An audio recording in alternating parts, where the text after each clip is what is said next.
So before we get into today's video, I have to share some really cool and outstanding news with you. I have been named a selection committee member for the Paycom Jim Thorpe Award, which is awesome, is really awesome because I care so much about this sport. I care about all of these awards, but this is my favorite one.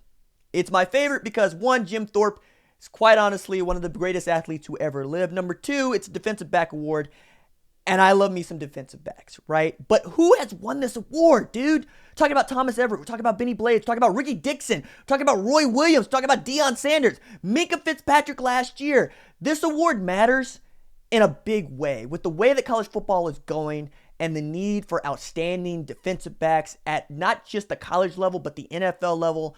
With offenses getting into overdrive, it is becoming critical that you know who the great defensive backs are. And as a person who studies them and studies this game, I can't tell you how humbled I am to be a member of this committee. So part of my job is not just to analyze who the best defensive backs in the country are, but to get to know them, to find out their stories, to find out what they are about, to find out what makes them tick, to help this committee identify the best defensive backs in the country and eventually the best defensive back in the country who will receive the Paycom Jim Thorpe Award. Now for this honor, I have to say thank you to David Patrick and Mike James in particular, but also to Olivia James and David's son Coop, who I got to meet today and is a great friend of the channel just like David. And I sincerely appreciate the opportunity to contribute in a meaningful way to this very important discussion around one of the most coveted awards in all of football. So that is a very cool thing, and I'm going to be talking a lot about this award. I'm going to be talking a lot about defensive backs in the future. Be on the lookout for another watch list to come out next week. And now that I get to be a part of one of these committees where the selection process is crucial, I hope to gain a deeper understanding of how choices are made and be able to share some of that with you as we go through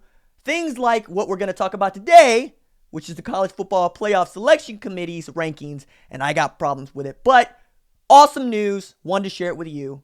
Back to our regularly scheduled programming. Today I'm going to tell you why the College Football Playoff Selection Committee should just move shop to Birmingham, Alabama, and all that's coming up after the bumper. What do you mean you don't subscribe to my son's YouTube channel?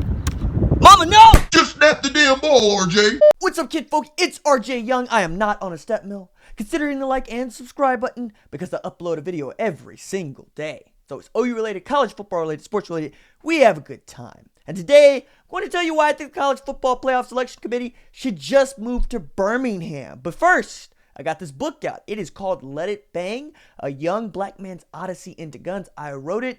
It's getting all kinds of critical buzz, but I would really appreciate it if you bought the hardback. And if you haven't already, you should do that. If you have, buy one, give it away for Christmas or Thanksgiving or Veterans Day, whatever it is you want to give it away for. I'd appreciate it if you bought it. So before I get into the college football rankings and my reactions to them and just why I think this playoff committee should move to Birmingham, I got a note about Kyler Murray playing baseball. All right. I subscribe to Baseball America. I know a lot of people don't, but baseball is my first love and I really, really love it. And I love to know all I can about college and high school baseball players, but also Baseball America is really good at giving draft grades and those things, right? So I check out the Oakland Athletics draft guides because, well, I want to know what Kyler Murray is doing and what they think, even as he's playing college football for my Oklahoma Sooners and is in a two-horse race for the Heisman Trophy with Tua Tagovailoa. We know that Kyler's been the better quarterback. We also know that Tua plays on the better team. And this is a popularity contest. And you know how that goes for the Heisman. Usually goes to the guy who's more popular. And today it's Tua. But we'll get to that. But I thought these things were interesting when I looked at what Baseball America had to say about the Oakland Athletics draft. They ranked Kyler as the best 2018 draftee as a runner, as a defensive player, as an athlete, and with the most intriguing background. Safe to say that Oakland was right to draft him number 9 overall and sign him to $4.66 million just, for saying that he'll play baseball. And that was a controversial pick at the time because there were folks that thought he might go in the first round, but it'd be at the bottom of the first round. And then Billy Beane shocked everybody by drafting him number 9 overall, and then shocked everybody again by saying, Yeah, not only do we want Kyler to go play college football, we'd be disappointed if he didn't. And a lot of folks didn't know how to take that. Well, I'll tell you how to take it. This is the guy that was just voted Executive of the Year by his peers in Major League Baseball. This is a guy who's also been with the A's organization since 1997 when he's a general manager and been a vice president executive since 2015. What I'm saying is Billy Beane is not just the guy in Moneyball. Billy Beane is one of the most respected people in his sport. So if he decided to draft Kyler at number 9 overall and hand him millions of dollars to be in their organization, do you think that he would do that thinking that Kyler Murray would not go play baseball at the end of this college football season? No. And for those of you that think, oh yeah, well he gave back a little bit of his money so he could come back and play another season of football, please, no. First, all the money is in baseball, all of it. Baseball money is unlike any other professional sports money there is. Just ask Alex Rodriguez. Ask Mike Trout when he gets ready to go into free agency. Ask what it's going to cost to sign Bryce Harper. And what can you do with baseball that you can't do with football? How about the head injuries? How about shelf life? How about being able to play for 20 years and still have your knees, especially since you're Kyler Murray and you're going to play center field? What I'm saying is I understand that it's appealing to a lot of people to think that not only Kyler Murray comes back for another season to play college football, but that perhaps he goes into the NFL. And since we're going with this fan fiction, the Dallas Cowboys used their second round pick in 2019 to draft him. And all of a sudden, there's your answer for all the Dallas Cowboys woes. Forgetting that, Jerry Jones needs to start by firing himself and then his head coach and then overhaul his organization. It's just not going to happen. That's how likely all of this is to happen. It's just not gonna.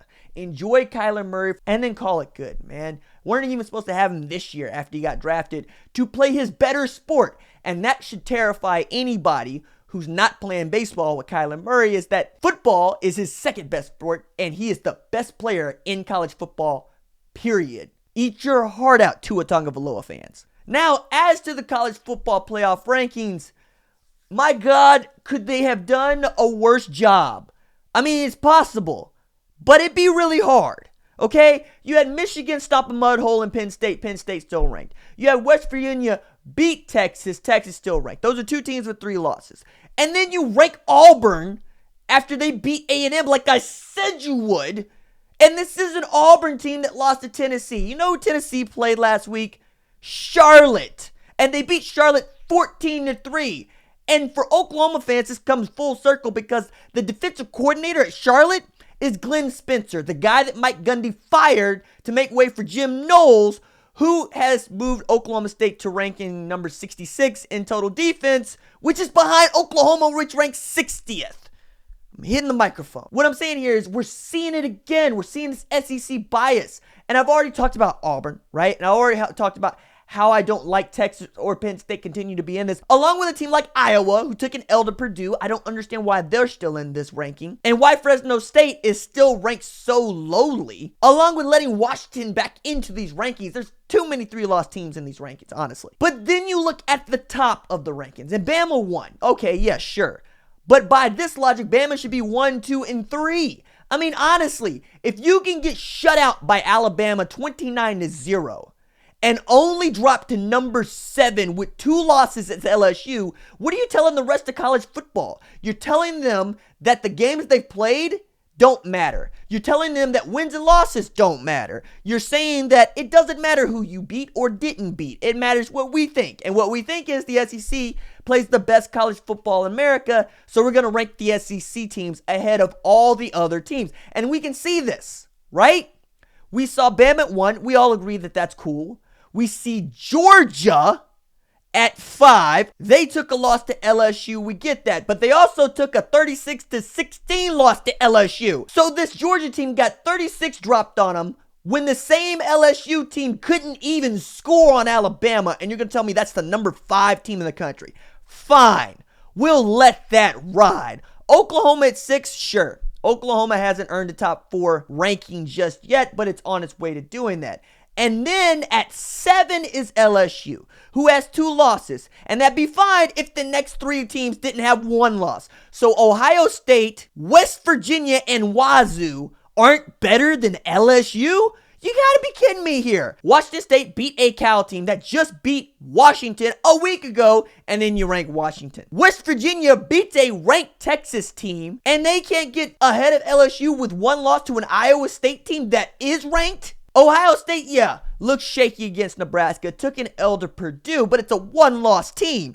And then behind them at number 11, you have Kentucky, who got stumped by Georgia and only drops 2 spots. We can have arguments about Florida as a 3-loss team. We can have arguments about Mississippi State as a 3-loss team. But with 7 SEC teams in this ranking, and 3 of those teams having at least 3 losses, you have to wonder aloud, why don't they just move the selection committee meetings to Birmingham, Alabama, where the SEC office is, so that they can get direct input from the SEC commissioner, that'd be Greg Sankey. And anybody else around is like, I don't know, Nick Saban in Tuscaloosa, he can make the drive up. Gus Malzahn down at Auburn can make the drive up. I'm sure it's not that much of an ask to ask Kirby Smart to come over from Athens, or Joe Moorhead to come over from Starkville. Or hey, let's just bring Jeremy Pruitt down from Knoxville so he can tell you all about whooping this Auburn team that you ranked number 24 in the country. It's tongue-in-cheek for me to say move these selection committee meetings to Birmingham, but when you are actually throwing sand in the face of college football fans by showing them with these rankings that the rest of college football really doesn't matter all that much, you're making a mockery of our favorite sport. And as for Oklahoma, this is how it stacks up. OU fans gotta hope for some chaos in the Big Ten and for Notre Dame to slip. Because as things stand, Oklahoma could win out and still not make the college football playoff, because if Michigan wins out, they're in. If Notre Dame wins out, they're in. If Ohio State beats Michigan and wins the Big Ten title, you can make an argument that they're in. But what is most likely to happen is Michigan will stumble, Georgia will play Alabama in the SEC title game, beat Alabama by 5, and then you'll have 2 SEC teams in there once again, while Oklahoma and Michigan are looking at each other going, hey, we have basically the same resume. We have 1 loss and a conference title, and you're going to let Georgia in? Yeah, the College Football Playoff Selection Committee is, because they believe the SEC is the only conference that matters, and that is a shame, because outside of Alabama, every last one of those football teams could take an L to Oklahoma, West Virginia, Ohio State, and yeah, even Washington State. We need a 16-team playoff in the worst way. Otherwise, this is going to keep happening, and we're going to keep telling kids that it doesn't matter what the scoreboard says. It only matters what a bunch of people having lunch in a room have to say about what you did and what you bled for on a football field. All right, that's it for me. Deuces.